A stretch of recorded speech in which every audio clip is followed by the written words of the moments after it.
Beredar video memperlihatkan seorang pria sujud syukur mendapatkan ikan untuk lauk dari pemilik toko, viral di media sosial.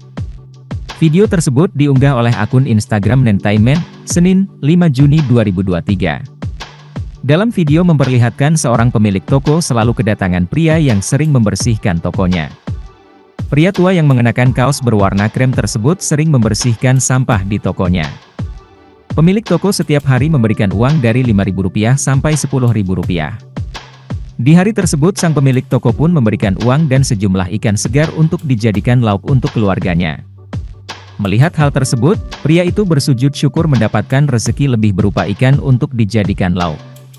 Tampak pria tua tersebut sangat bahagia dan membawa pulang ikan tersebut untuk keluarganya. Sontak setelah video tersebut diunggah menuai berbagai komentar dari warganet.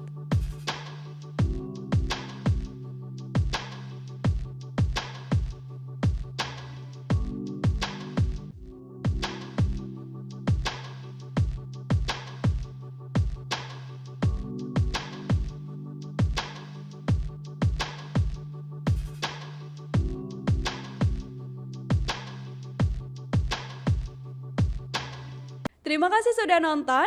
Jangan lupa like, subscribe, dan share ya.